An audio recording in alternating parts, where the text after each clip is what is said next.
마가복음 10장 35절부터 45절까지 우리 한 목소리로 읽겠습니다. 세베대의 아들 야고보와 요한이 주께 나와 여짜오되 선생님이여 무엇이든지 우리의 구하는 바를 우리에게 하여 주시기를 원하옵나이다. 이르시되 너희에게 무엇을 하여 주기를 원하느냐? 여짜오되 주의 영광 중에서 우리를 하나는 주의 우편에 하나는 좌편에 앉게 하여 주옵소서. 예수께서 가라사대 너희 구하는 것을 너희가 알지 못하는도다. 너희가 나의 마시는 잔을 마시며 나의 받는 세례를 받을 수 있느냐? 저희가 말하되 할 수 있나이다. 예수께서 이르시되 너희가 나의 마시는 잔을 마시며 나의 받는 세례를 받으려니와 내 좌우편에 앉은 것은 나의 줄 것이 아니라 누구를 위하여 예비되었던지 그들이 얻을 것이니라. 열 제자가 듣고 야고보와 요한에 대하여 분이 여기거늘 예수께서 불러다가 이르시되 이방인의 소위 집권자들이 저희를 진미로 주관하고 그 대인들이 저희에게 권세를 부리는 줄 너희가 알거니와 너희 중에는 그렇지 아니하니 너희 중에 누구든지 크고자 하는 자는 너희를 섬기는 자가 되고 너희 중에 누구든지 으뜸이 되고자 하는 자는 모든 사람의 종이 되어야 하리라. 인자에 온 것은 섬김을 받으려 함이 아니요 도리어 섬기려 하고 자기 목숨을 아는 사람들의 제속물로 주려 함이니라. 아멘. 자, 오늘 말씀은 제목이 섬기러 왔노라. 현대인들은 엄청난 스트레스를 안고 살아가고 있습니다.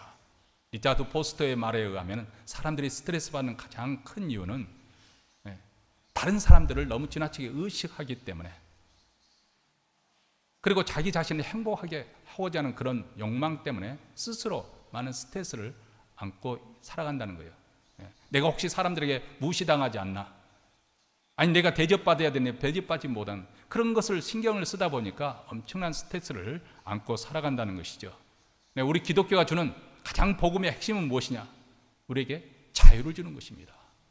저도 오늘 설교를 준비하면서 또 다시 한번 이 설교를 이렇게 되풀이 하면서 반복을 하며 묵상을 하면서 혹시 오늘 메시지가 성도들에게 무거운 부담감으로 안겨주는 또 다른 짐을, 종교의 짐을 안겨주는 그런 메시지를 내가 주고 있지 않는가, 그런 염려가 있어서 다시 한번 확인해야 됩니다. 우리 주님이 주시는 메시지의 핵심은 무엇이냐? 우리를 자유케 하는 거예요. 죄로부터 자유, 또 모든 스트레스로부터 자유, 세상 무거운 짐으로부터 우리를 자유하게 하는 것이 우리 주님께서 우리에게 주신 복음의 핵심의 내용입니다. 그런데 기독교가 기독교의 생명력을 상실해 버릴 때 소위 말하면 종교의 짐이 되어버리는 것이죠. 프랑스 작가 카유아라는 분이 계시는데요, 그분이 쓴 소설 가운데 이런 대목이 나옵니다. 로마 총독 본디오 빌라도가 붙잡혀 온 예수께 대해서 최종 판결을 내리죠. 나는 당신에게서 아무런 잘못이나 죄를 발견하지 못했어. 이제 당신은 자유하고 가둬줬어. 그러자 예수를 따르던 무리들이 큰 기쁨으로 환호성을 터뜨립니다. 야, 이렇게 사건이 쉽사리 정결될 줄을 누가 생각이 했겠습니까? 이제 빌라도 총독에서 예수가 무죄하다고 선언되어지니까 얼마나 사람들이 흥분되고 기뻤는지 모르겠습니다. 기적같이 정말 정의가 승리한 일이 아니겠습니까? 무죄한 예수가 무죄하다고 당연히 판명을 받아야 되는 것이죠. 그리고 이 소설에 의하면 석방된 후에 예수님의 성공적인 사역이 계속되었습니다. 가는 곳마다 수많은 사람들이 몰려들었습니다. 여전히 병자들이 고침을 받고 벌떡벌떡 일어났고 귀신이 쫓겨나갑니다. 이적과 기적이 계속됩니다. 그분의 설교에 흠뻑 은혜 받은 사람들이 정기적으로 모이기 시작했고 그곳에 교회가 세워집니다. 교회가 세워지니까 교인 수가 급속도로 증가를 했습니다. 예수는 모든 사람에게 존경을 받으며 그의 영향력은 점점 갈수록 커졌습니다. 그리고 마침내 나이가 들고 늙어 죽었습니다. 죽은 후에도 그분을 잊지 못해서 많은 사람들이 그분을 존경해서 그의 무덤에 가서 참배하러 갔습니다. 카유아는 그의 소설 마지막 단락에 이렇게 결론을 내립니다. 모든 것은 항상 똑같았습니다. 모든 것은 똑같았습니다. 기독교는 없었습니다. 맞습니다. 그런 기독교는 존재하지 않습니다. 기독교는 절대로 그렇지 않습니다. 십자가가 없는 기독교는 이미 기독교가 아닙니다. 하나님 나라에서 가장 중요한 원리는 크고자 하는 자는 섬기는 자가 되고 으뜸이 되고자 하는 자는 종이 되는 것입니다. 예수님은 바로 이 원칙과 원리에 의해서 따라 살고 이 원칙과 원리에 따라서 죽음을 맞이했었습니다.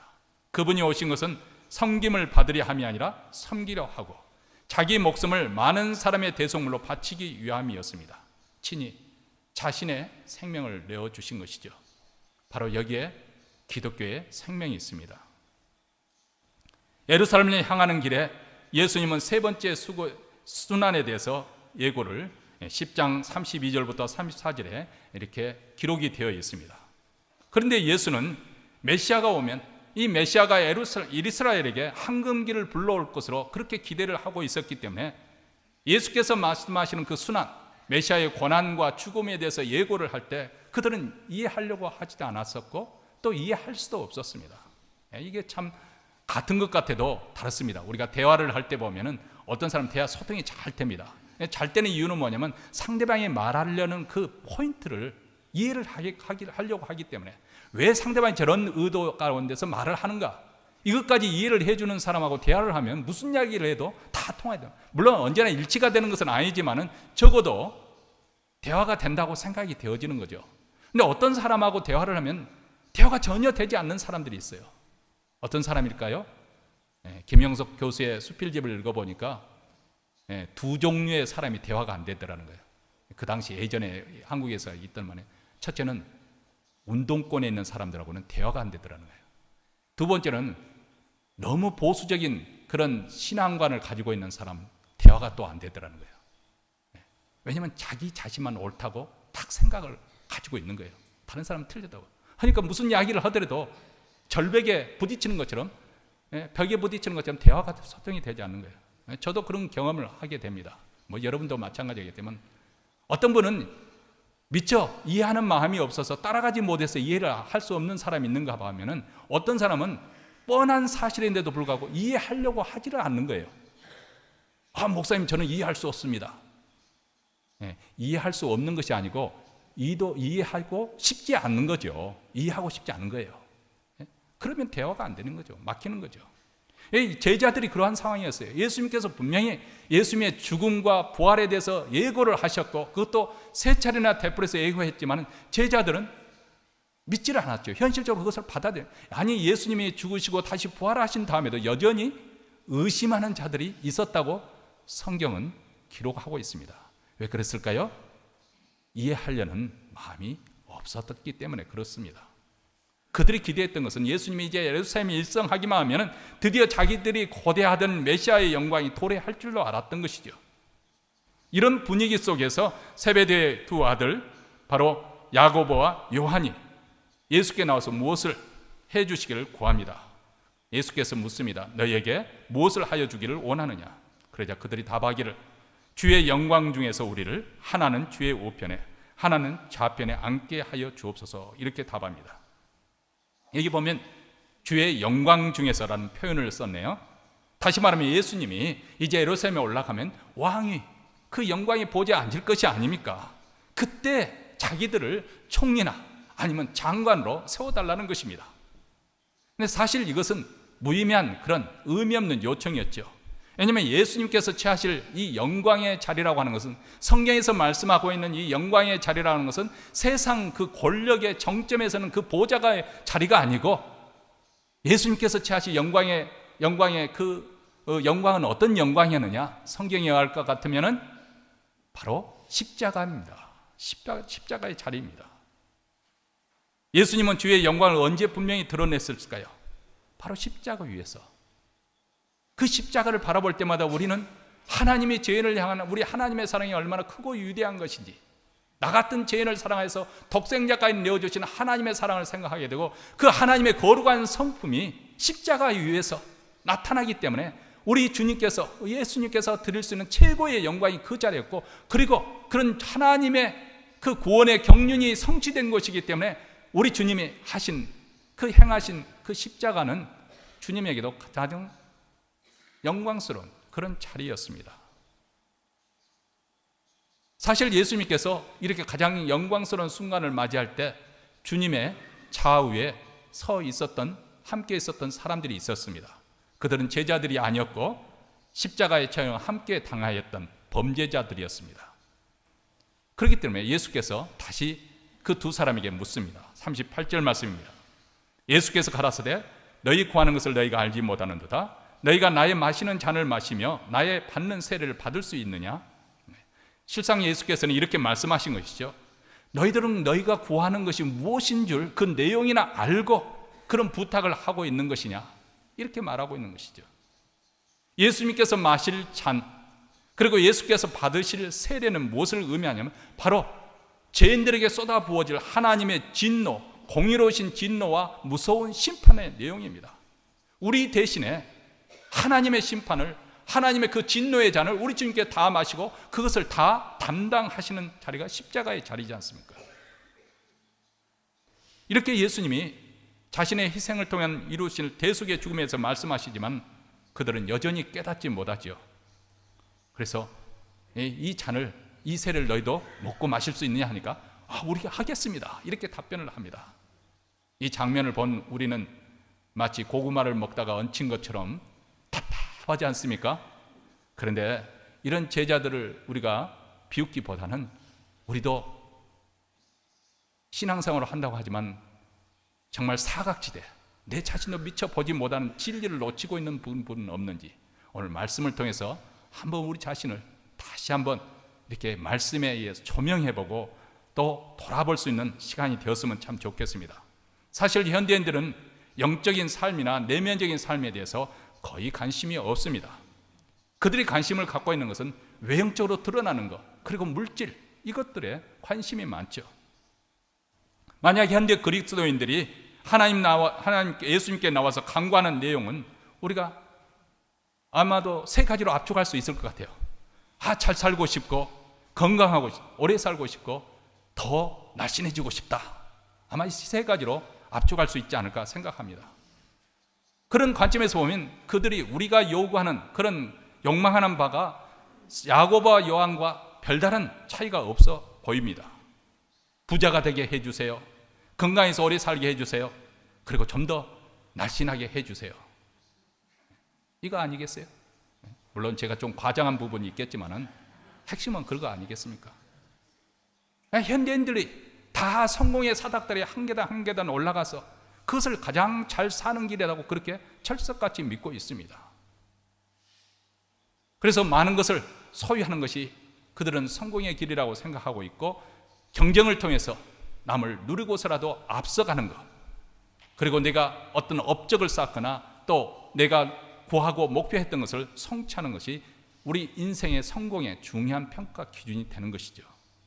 자, 이런 사회에 살다 보니까 우리가 엄청난 스트레스를 스스로 안고 만들고 살아가고 있는 것이고, 또 이런 사회 분위기 속에서 섬긴다, 봉사한다, 이런 것은 별로 그렇게 큰 가치를 부여하기 어려운 그런 시대에 우리가 살고 있습니다.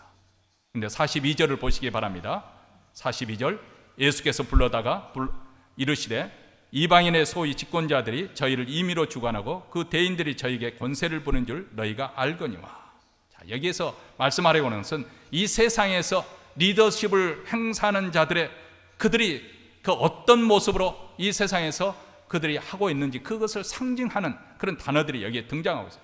주관하고 지배하고 또 집권하고 또 권세를 부린다. 자, 이런 명과 하나님의 나라 그 속성과는 어떻게 다른 것인가 43절에서 말씀해 주고 있습니다. 너희 중에는 그렇지 아니하니, 다시 한번 너희는 달라야 된다. 우리 예수 믿는 사람들은 다르게 살아야 된다는 것이겠죠. 너희 중에는 그렇지 아니하니 너희 중에 누구든지 크고자 하는 자는 너희를 섬기는 자가 되고, 44절입니다. 너희 중에 누구든지 으뜸이 되고자 하는 자는 모든 사람의 종이 되어야 하리라. 여기 보면 하나님 나라의 질서와 세상 나라의 질서는 엄청나게 다른 것 같습니다. 아니, 완전히 거꾸로인 것 같습니다. 예수께서는 분명한 목적을 가지고 이 땅에 오셨습니다.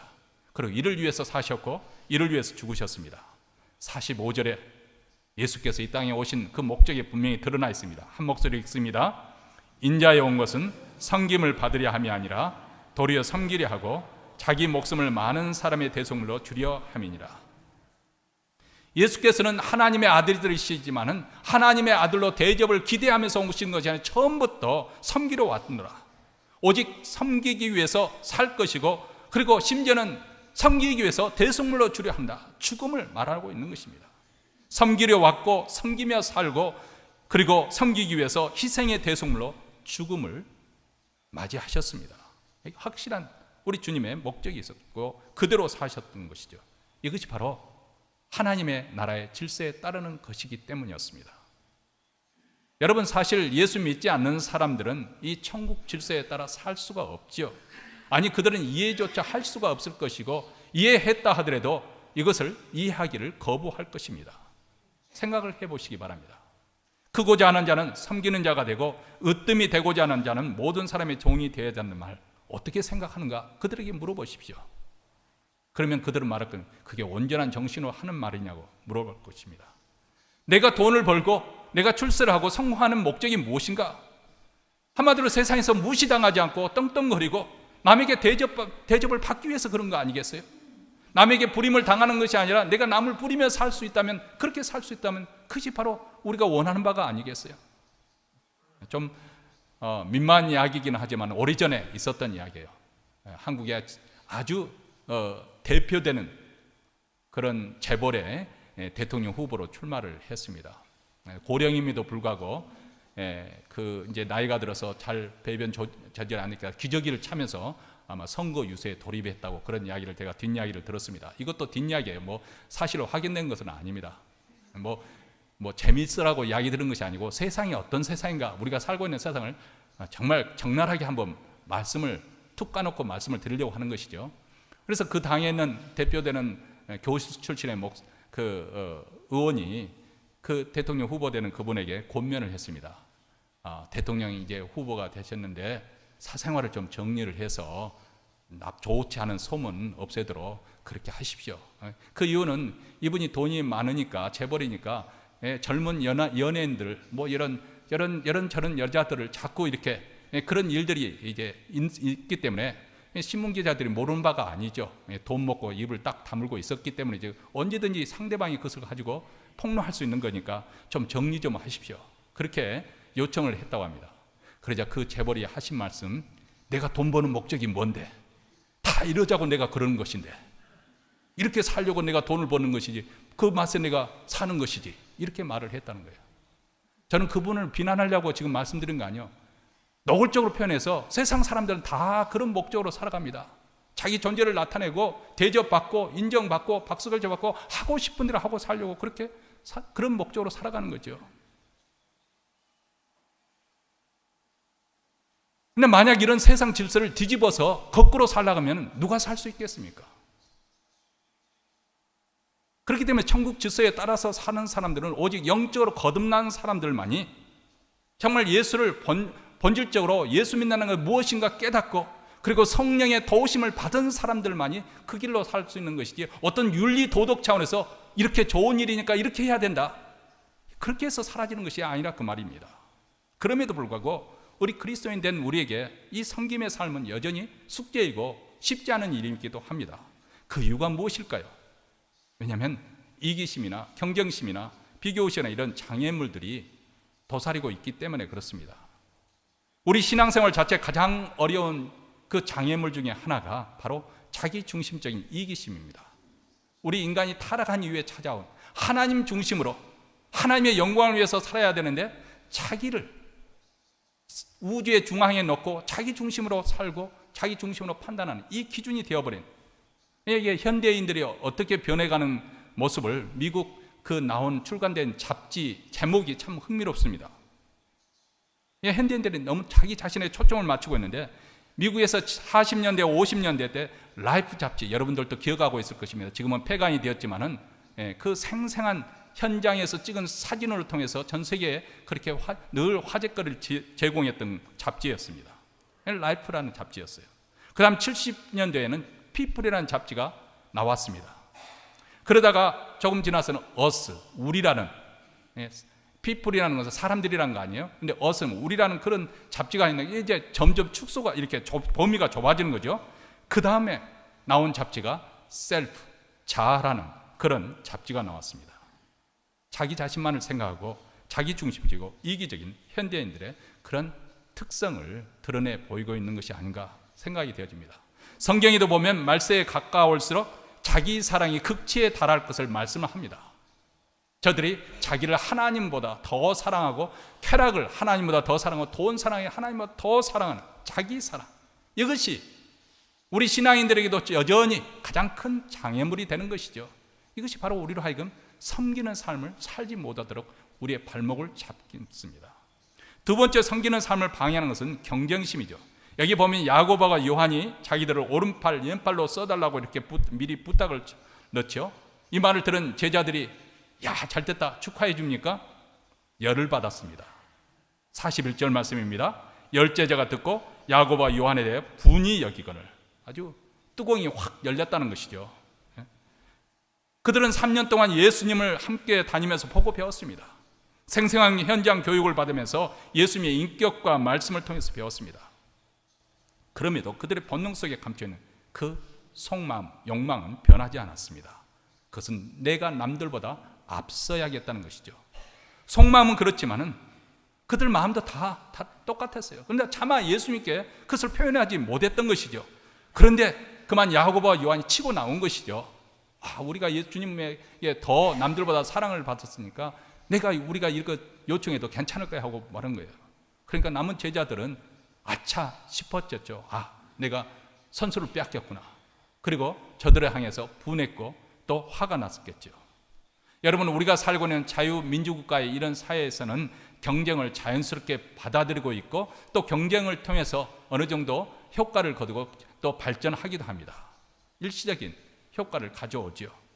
남을 이기기 위해서, 남보란 듯이 하기 위해서 때로는 봉사하는 것도, 좋은 일에도 경쟁적으로 하는 경우가 있습니다. 주님께서 말씀하는 섬기는 삶은 경쟁심으로 되는 것이 아닙니다. 왜냐하면 경쟁심은 결국 다툼을 불러일으키기 때문에 그렇습니다. 그래서 사도 바울은 빌립보 교회에서 서로 경쟁하면서 주의 교회를 섬기고 있는 아주 강력한 두 여성 동지 유오디아와 순두계에게 한 마음을 품고 주를 섬기라, 한 마음을 합해서 주를 섬기라는 거예요. 그러면서 빌립보서 2장 3절에 보면 아무 일에든지 다툼이나 허영으로 하지 말고 오직 겸손한 마음으로 각각 자기보다 남을 낮게 여기고, 이렇게 요청을 합니다. 경쟁심, 이기심이 우리의 섬기는 삶을 가로막습니다. 그리고 한 가지 더 첨부를 한다면 비교의식입니다. 디베랴 바닷가에 부활하신 예수님이 나타나셨죠. 베드로에게 예수께서 3번 묻습니다. 내가 나를 사랑하느냐? 네, 주님, 내가 주님을 사랑하는 주께서 아시지 않습니까? 이런 문답을 통해서 예수님께서는 3번이나 주님을 배신했던, 주님을 부인했던 베드로의 그 상처를 치유하시고 회복을 시켜주십니다. 그리고 베드로에게 너는 내 양을 치라, 이렇게 다시 사명을 맡겨주시죠. 그러면서 베드로가 네가 젊었을 때는 마음대로 할부하고 다녔지만 늙어서는 네가 원치 않지만 두 팔을 벌려서 그리고 네가 원치 않은 곳으로 데리고 갈 것이다, 끌고 갈 것이다. 예수님께서 바로 베드로가 마지막 그의 생을 순교로서 마감할 것을 예고를 해주고 계십니다. 그런데 이 긴박한 순간에 베드로는 또 한 번 어리석은 말을 하지요. 요한을 가리키면서 주여, 저 사람은 어찌 되겠습니까? 하고 이렇게 질문을 합니다. 이 질문 속에는 많은 것을 함축하고 있습니다. 평소에 베드로와 요한은 서로 경쟁 관계에 있었거든요. 예수님의 사랑받는 제자들이었어요. 그래서 항상 어떤 특별한 그 곳에는 예수님께서 이 세 제자 베드로와 야고보와 요한을 데리고 가셨습니다. 베드로는 다 아다시피 모든 제자들 대표하는 수제자로서 그렇게 자기 자신을 각인을 하고 스스로 각인하고 자각하고 있었고, 요한은 누구보다도 예수님께 사랑받은 자라고 그렇게 스스로 그렇게 생각을 했었습니다. 그렇기 때문에 두 사람은 항상 상대방에 대해서 경쟁심을 하고 의식을 하고 있었던 것 같습니다. 지금 베드로는 내 자신이 바로 예수님의 수제자인데 부활하신 주님이 여전히 나를 특별하게 취급하고 계시는지 그에 대해서 알고 싶은 것이죠. 과연 주님이 여전히 나를 먼저 생각하시는지, 아니면 저 또 다른 제자 요한을 또 다른 어떤 특별한 대우를 하고 계시는 것은 아닌 것인지 하고 하는 염려가 있었기 때문에 저자는 어떻게 되겠습니까? 하고 묻습니다. 여러분, 참 이것은 우리 인간사회에서 있을 수 있는 일이고 또 우리 교회에서도 얼마든지 있을 수 있는 것이고 또 가정에서도 있을 수 있는 일입니다. 우리가 봉사를 하거나 섬기는 일을 하다가 불평하는 원인이 되게 여기서 비롯하기 때문에 그렇습니다. 여러분 곰곰이 한번 내 자신을 먼저 생각을 해봅시오. 우리의 원망이나 불평이 어디서부터 시작됩니까? 남과 비교하기 때문에 그렇습니다. 뭐 이건 제가 몇 번 써먹었던 것 같은데 두세 번 써먹었던 것 같습니다. 열심히 두 부부가 열심히 일을 해서 그래서 이제 아파트 18평을 이렇게 장만을 했습니다. 전세에 살다가 아파트에 들어. 미국에서는 아파트 개념이 별로 별로 대단한 것이 아니지만 어쨌든 한국에서는 대단하잖아요. 처음 들어갔을 때 얼마나 감격스럽겠어요. 근데 살다 보니까 이 화장실 하나 있는 것이 너무 불편한 거예요. 아침에 이제 학교 가야 되고 또 직장 가야 되는데 하나 가지고 어떻게 되겠어요? 발을 동동 구르고 그러다 보니까 야 이래 가지고는 안 되겠다.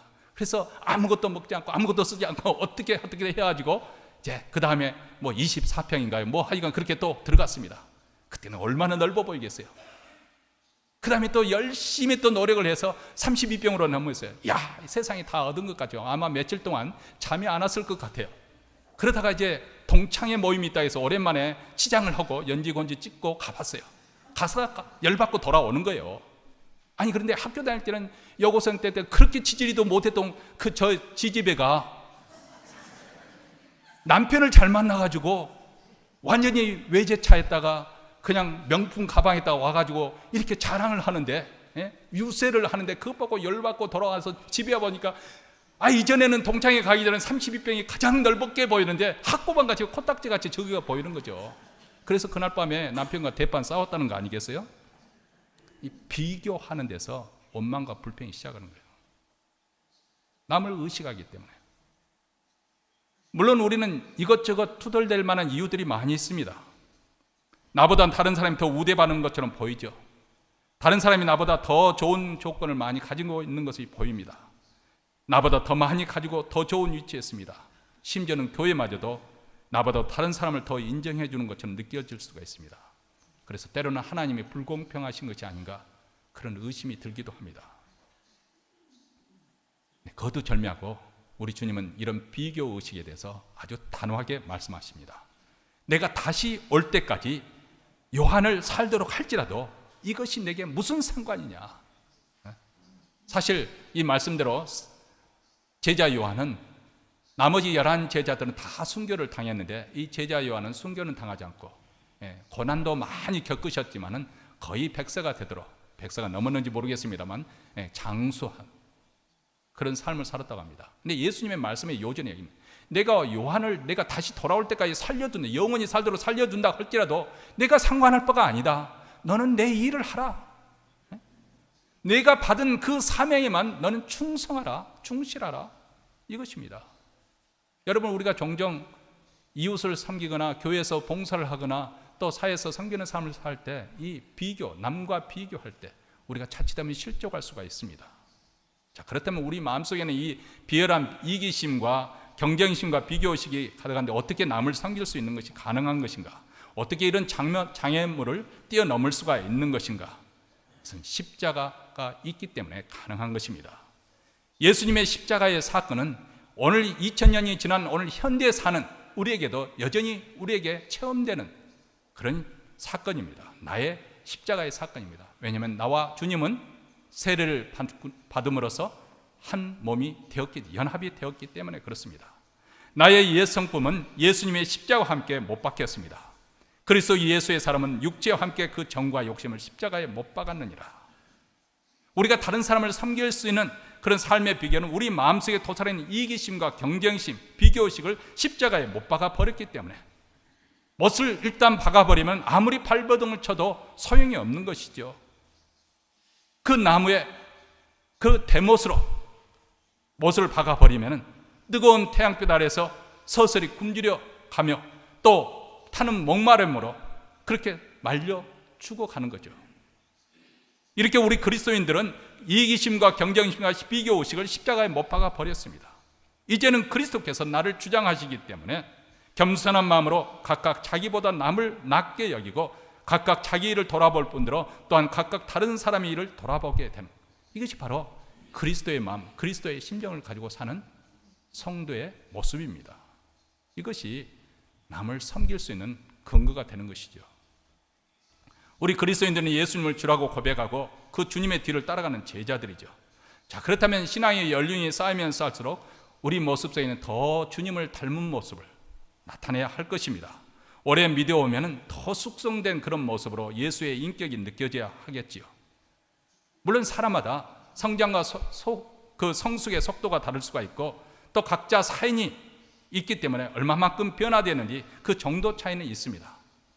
그 차이를 인정하고서라도 기본적으로 우리가 주님을 닮아간다는 사실에서는 변함이 없습니다.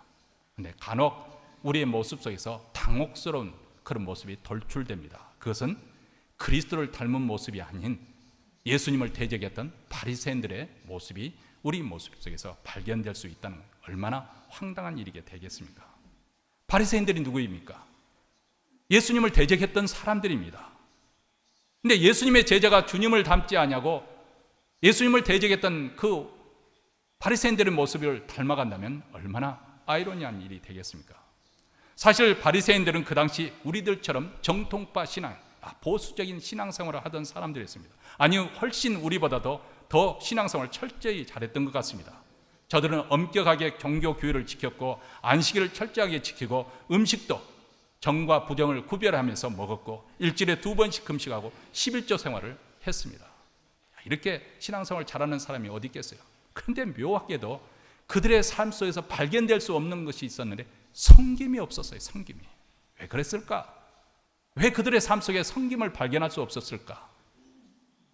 그 이유는 제가 해석하기에는 주님을 사랑하는 마음이, 하나님을 사랑하는 마음이 없었기 때문에 그런 것이죠. 저들이 저토록 열심히 신앙생활을 했던 것은 하나님을 사랑해서 그런 것이 아니었다, 그 말이죠. 저들의 종교적인 열심과 의의를 자랑하기 위해서, 하나님을 사랑하는 마음에서 그들이 그런 열심을 가지고 한 것이 아니고 내가 이렇게 신앙생활을 잘하고 있다는 것을 과시하기 위해서, 내가 얼마나 거룩한 사람인가 그 존재를 부각시키기 위해서 그렇게 하였다는 것이죠.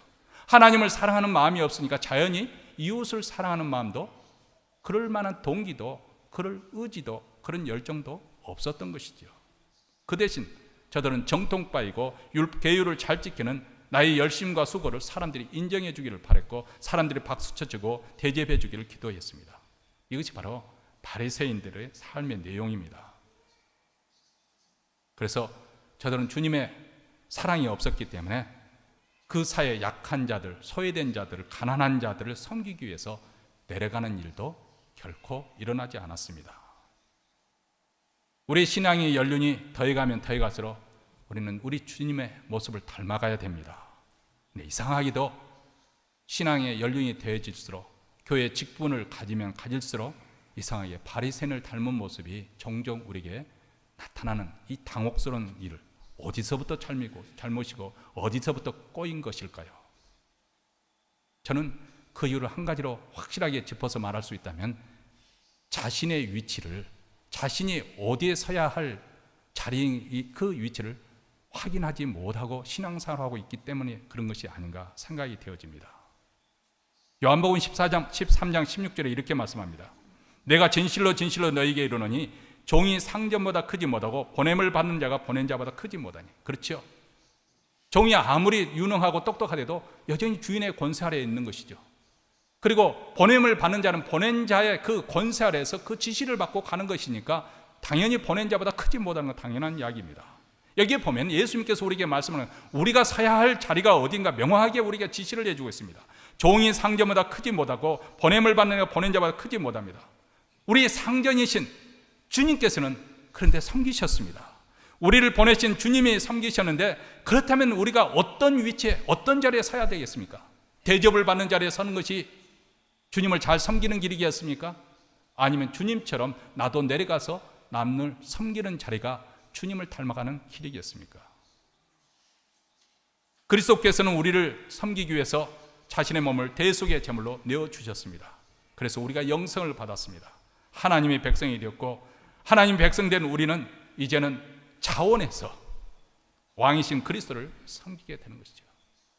하나님께서 이스라엘 백성들을 출애굽시킨 이유는 그들을 자유케 하기 위해서요. 제가 소론에서 말씀드렸잖아요. 자유인으로. 더 이상 바로를 섬기는 종의 삶을 살지 말고, 그렇게 억지로 마지못해 사는 삶을 살지 말고 자유롭게 살도록 하기 위해서, 자유인이 되도록 하기 위해서 출애굽을 시켜주셨습니다. 그런데 하나님께서 모세를 바로에게 보내면서 하신 중요한 말씀 속에 우리 그리스도인들, 우리 하나님 백성들의 중요한 정체성이 있습니다. 그들을 가게 하라. 그들은 나를 섬길 백성이니라. 우리가 어떤 사람이라고요? 하나님께서 우리를 자유케 하되 자유를 주셨으니까 개망나니로 마구 하고 싶은 대로 살라는 것이 아니고 하나님을 섬기도록 하나님께서 우리에게 자유를 주셨다는 거예요. 예수 그리스도 안에서 우리가 구속함을 받았습니다. 자유하게 된 것이죠. 그런데 그 자유를 남용하는 것이 아니라 오히려 스스로 그 은혜의 감격에서 그리스도의 종으로 섬기는 그 자리로 우리가 부르심을 받은 것이죠. 이것은 억지로 요구하는 섬김이 아닙니다. 십자가에 나타나는 하나님의 사랑과 그리스도의 은혜에 감동이 되고, 그 십자가에서 설복이 되어서 내 스스로 자원해서 자발적으로 내가 종의 자리로 내려가 섬기는 것입니다. 하나님이 정말 나를 사랑하시고 또 내게 무엇이 최선의 길인지 아시기 때문에, 또 능히 이룰 수 있는 능력을 가지신 전능하신 분이기 때문에, 그렇기 때문에 강요해서 된 것이 아니라 기쁜 마음으로 내가 자유함을, 의사를 가지고 그분을 종이 되는 것이고, 그리고 그분이 섬겼던 것처럼 나도 섬기는 자리에 내려가서 주님도 섬기고 이웃을 섬기는 것입니다.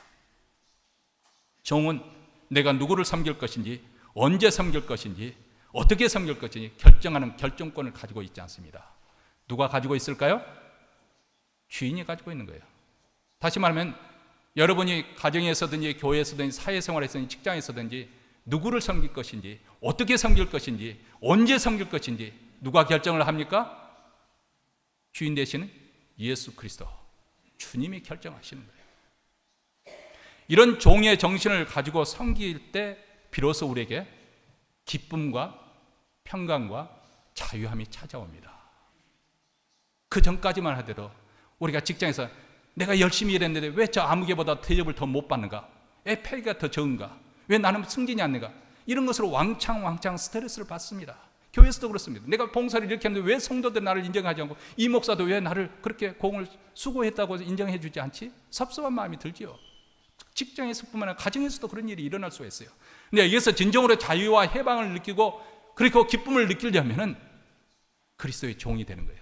내가 종입니다. 종은 불평할 이유가 없습니다.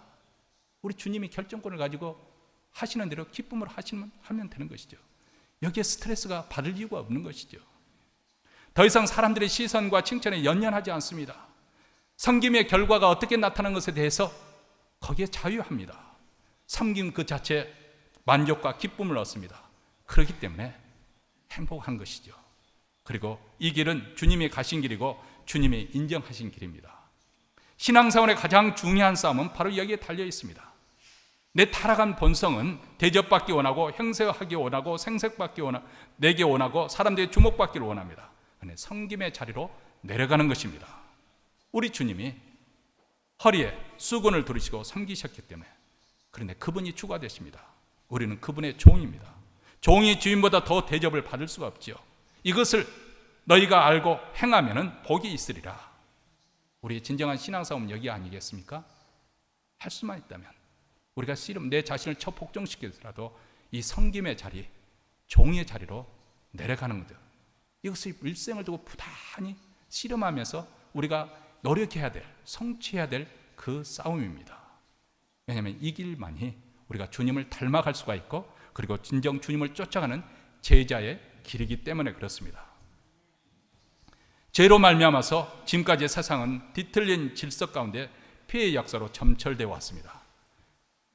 이 세상의 질서는 강자가 약자를 억압하고 호령하고 약탈하고 지배하는 그런 힘의 질서입니다. 그리고 여기에는 폭력과 미움과 증오, 불의와 부정, 그리고 온갖 악독이 역사하고 있는 출구가 없는 절망이지요. 그리고 이 악순환의 고리를 끊어버리고 하나님 나라 새로운 질서를 불러오기 위해서는 피해 속죄함이 필요합니다. 그래서 예수님께서 이 땅에 오신 것입니다. 자기를 빌어 종의 형체로 사람들과 같이 되었고 그리고 십자가에 달려 죽으셨습니다. 피를 흘려 죽으셨습니다. 피로 속죄해 주신 것입니다. 이것이 하나님 나라를 이 땅에 구해나가는 하나님의 방법입니다. 십자가는 하나님 나라의 질서를 이 땅에 세우는 하나님의 길이지요. 그리고 이 땅에 하나님 나라의 그 의와 평강과 희락이 임하는 방편이기도 합니다.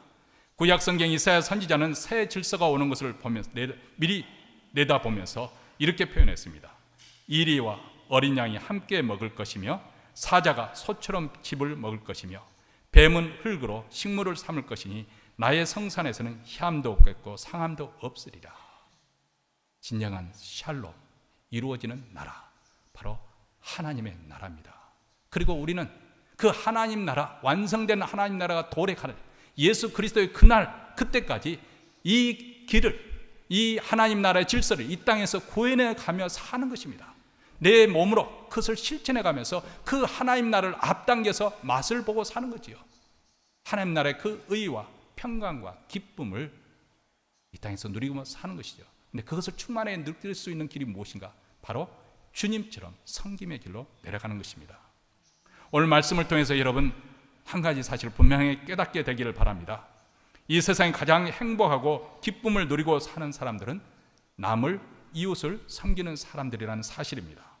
이 세상에서 가장 존경받고 사랑받는 사람들도 이웃을 섬기는 사람들입니다. 또 저 하늘나라에서도 칭찬받고 영광을 얻을 사람은 섬기는 사람들입니다. 그래서 디모데전서 3장 12절에 보면 집사의 직분을 잘한 자는 아름다운 지위를 얻을 것이라고 그렇게 약속하고 있습니다. 저는 분명히 이것을 믿습니다. 가장 아름다운 지위는 누가 얻을 것이냐? 목사가 얻는 것이 아니고 장로가 얻는 것이 아니고 권사가 얻는 것이 아니고 누가 얻는다고요? 많이 섬기는 자입니다. 우리 가운데 작은 소자도 멸시하지 않냐고, 정말 저 사람이 우리 교회에 출석해서 뭐 별로 우리 교회에 도움될 것이 없네, 그렇게 혹시라도 생각하고 있다면 우리 교회가 정말 생각을 잘못하고 있는 거예요. 그런 자들이 우리 주변에 있는 것은 뭐예요? 우리를 하여금 섬기도록. 그래서 하나님께서는 우리가 잘 섬기면 상급을 주시는 거예요. 칭찬을 받는 거예요. 내가 영광을 받는 거예요. 그럴 기회를 하나님께서 우리에게 주시기 위해서 우리 주변에 가난한 자를 두게 주시고 병약한 자들을 두고 우리에게 섬기라고 그럴 찬스를 주는 것이에요. 그런데 우리가 그것을 생각하지 않고 무시하고 그들을 섬기지 않는다면 오히려 하나님께 책망이 있을 것입니다. 아름다운 지위는 섬기는 자가 얻을 것입니다. 여러분, 세상 역사도 이것을 말해주지 않습니까? 죽은 후에도 길이 존경을 받은 인물들은 섬기며 살았던 분들이죠. 그렇기 때문에 섬기는 사람은 결코 후회가 없습니다. 인내와 사랑과 희생으로서 이웃을 섬기는 사랑에 분명히 아름다운 열매를 맺게 되어 있기 때문에 이 세상과 저 세상에도 존귀와 영광이 있습니다. 여러분, 또 한 주를 우리가 맞이하면서 우리 가정에서 또 여러분의 직장에서 사회생활 속에서 또 교회에서 정말 섬길 수 있는 기회가 주어지면 기꺼이 내가 종의 자리로 내려가서 섬기겠다. 여러분, 기독교가 돌패매질 당하는 가장 큰 이유가 무엇인가? 섬기는 자리에 내려가서 섬길 때는 비록 소수였지만 세상 사람들 칭찬을 받았어요. 근데 기독교가 이제 수가 많아지고 헌금도 많아지고 돈을 주체할 수 없을 만큼 대형 교회들은 그것을 지체할 수 없어요. 그냥 아주 속된 표현로 막 뭉기고 있잖아요. 뭉기고. 그러다 보니까 그 이면에 감춰진 그 온갖 추악한 일들은 바로 이 돈 때문에 그런 거죠. 이유가 크거든요. 타락한 거죠. 이렇게 섬김 대신에 다스리려고 하고 호령하려고 하고 군림하려고 하면 복음의 생명은 떠나버립니다. 그래서 복음을 계속해서 이동하는 것을 볼 수 있어요. 그렇죠? 팔레스타인에서 소아시아, 지금의 터키에서 그리스로, 로마로, 북유럽으로, 영국으로, 미국으로, 그리고 대한민국과 중국으로 거쳐서, 만약에 한국 교회가 이렇게 교인 수도 많았고 재정적인 현금도 많았어, 이렇게 그 반면에 섬김의 자리를 놓쳐버리게 된다면 그 복음의 역사는 또 다른 민족에게, 또 다른 나라로 옮겨가게 될 것입니다. 우리 교회가 그런 교회가 되지 않기를 바랍니다. 지금까지도 잘 해오셨고 그렇게 훌륭하게 잘하고 있는 목자, 부목자, 분들이 많이 계셔서 참 감사한 일이지만은 몇몇 사수가 아니라 우리 모두 다 이렇게 섬김의 삶으로 서로를 사랑으로 섬길 수 있는 그런 공동체가 구현되기를 주의 이름으로 축원합니다.